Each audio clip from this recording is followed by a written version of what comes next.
2026년 내 집을 사야 할까 말아야 될까? 전세는 부족하고 대출은 막히고 규제는 강해졌습니다. 무주택자, 1주택자 여러분 지금 어떻게 움직이셔야 되는지 오늘 영상에서 제가 확실하게 기준을 드릴게요. 끝까지 보시고 내 집 마련의 방향을 딱 잡아봅시다. 먼저 2025년 부동산 폭등 그 배경부터 한번 알아볼까요? 2025년 2월 토지거래 허가구역이 해제되면서 잠실부터 가격이 상승하게 됐죠. 집값이 급등하기 시작했습니다. 그리고 나서 6월 조기 대선 이후 매수 열풍이 생겼죠. 매물 품귀 현상이 생겼는데 5월부터 아마 조짐을 보였습니다. 7월부터 스트레스 DSR을 한다고 해서 대출이 줄어든다고 빨리 사야겠다. 이렇게 되다 보니 6월 27일 날 7월 1일 전에 대책이 나온 거죠. 그것도 금요일이에요. 토요일 날 진짜 계약을 많이 하려고 그랬는데 갑자기 6억까지만 대출을 낸다고 하니까 사람들이 매수를 주춤했습니다. 그러다가 9월 7일 날 대책이 나왔는데요. 공급 대책이라고 하니까 진짜 공급이 없구나. 이렇게 사람들이 생각하니까 더 매수로 뛰어들게 되죠. 그러다가 10, 15 대책이 나오게 됩니다. 역대급 3종 규제 지역인데요. 모든 지역에 묶어버린 셈이죠. 토지거래허가구역, 투기가열지구, 조정대상지역, 서울 전역이고요. 경기도 12곳이 지정이 됐습니다. 이러다 보니까 사람들이 주춤했는데 그게 아니더라고요. 지금도 많은 분들이 매수를 하고 있습니다. 왜 그럴까요? 2026년 핵심 키워드는 공급 절벽입니다. 입주 물량은요, 2026년 수요의 20%도 안 돼요. 2028년에 7% 수준, 전세가 폭등이 예상됩니다. 전세가 끝나면 집을 구해야지라고 생각하는데요. 아니요, 지금부터 준비해야 됩니다. 저희 수강생 같은 경우에는 전세 기간이 남아도 전세를 본인이 빼고 나오겠다라고 해서 매매로 돌린 사연이 있습니다. 지금 전세가가 오르니까 그 전에 전세가보다 낮으니까 주인이 좋아하더라고요. 그리고 계약갱신권을 사용하다 보면은 3개월 전에 통보하면 또 돈을 줘야 되니까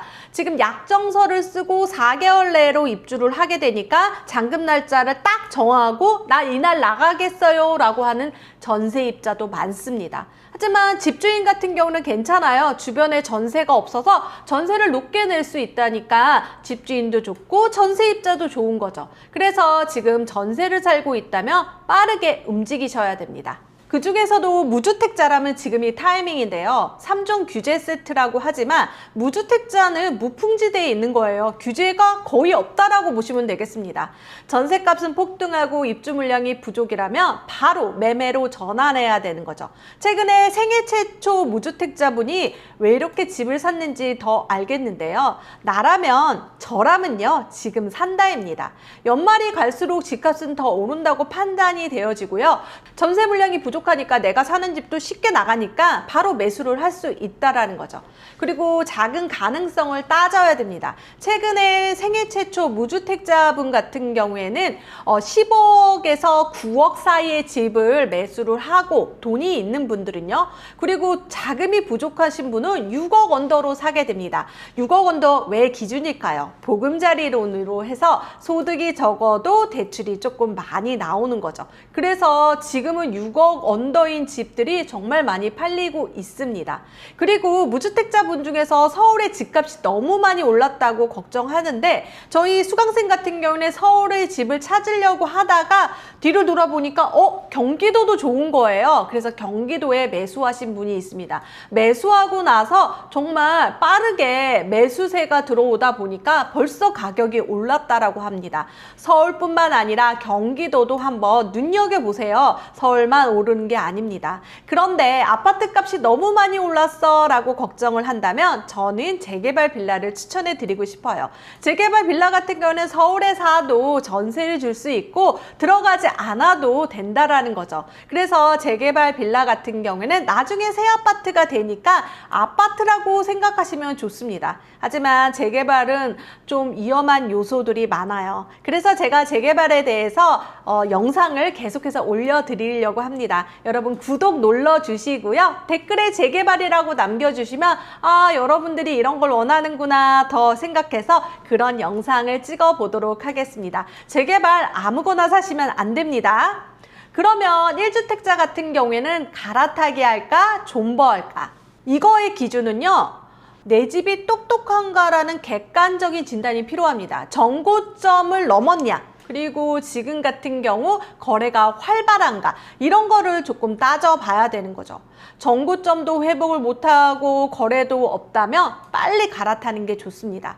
그런데 저희 수강생에서 갈아타기 할 때는 어느 정도 자금이 있어야 되냐면요, 2, 3억 정도 있는 것을 가장 좋습니다. 2, 3억이라면 저축량을 볼 수도 있고요, 아니면 대출을 내는 걸로 생각하시면 되겠습니다.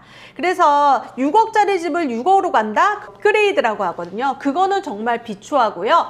6억에서 지금 9억까지 이제 갈 때 여러분들이 갈아타기를 하면 좋겠죠. 근데 무작정 갈아타기 하지 마세요. 미래 가치가 있다면 존버하는 것도 방법입니다. 그리고 돈이 모자르거나 대출을 내기 힘들다면 조금 자산을 모아서 움직이시는 것을 추천드립니다. 그런데 여러분, 아무거나 사면 안 되잖아요. 입지 선택의 기준을 알려드릴게요. 모든 키워드는 못 가져가요. 역 대신 초상뷰, 이거 다 못하잖아요. 그런데 최근에는 가족에 대한 상태를 조금 살펴보면 좋습니다.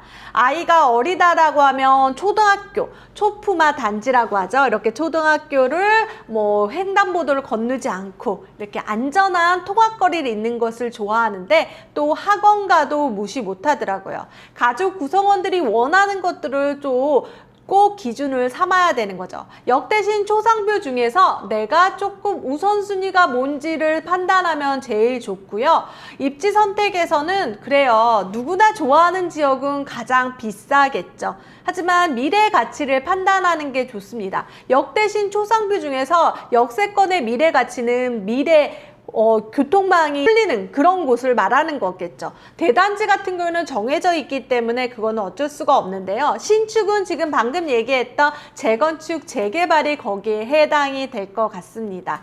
교통망 같은 경우에는 미래 교통망을 챙기시는 것이 가장 좋고요. 재건축, 재개발도 한번 여러분들이 판단하시면 입지 선택에서 가장 좋은 우선순위가 될 거라고 생각이 듭니다. 2026년 내 집 마련은 감이 아니라 데이터로 해야 합니다. 지금은 공급 절벽, 전세난 규제, 3종 세트까지 겹쳐 진짜 기회가 숨은 시장이에요. 남들이 모르는 그런 점을 발견해야 되는 거죠. 이 영상이 도움되셨다면 구독, 좋아요 눌러주시고요. 2026년 내 집 마련은 감이 아니라 데이터로 할 때입니다. IBPTV가 여러분의 내 집 마련을 응원해 드리겠습니다. 감사합니다.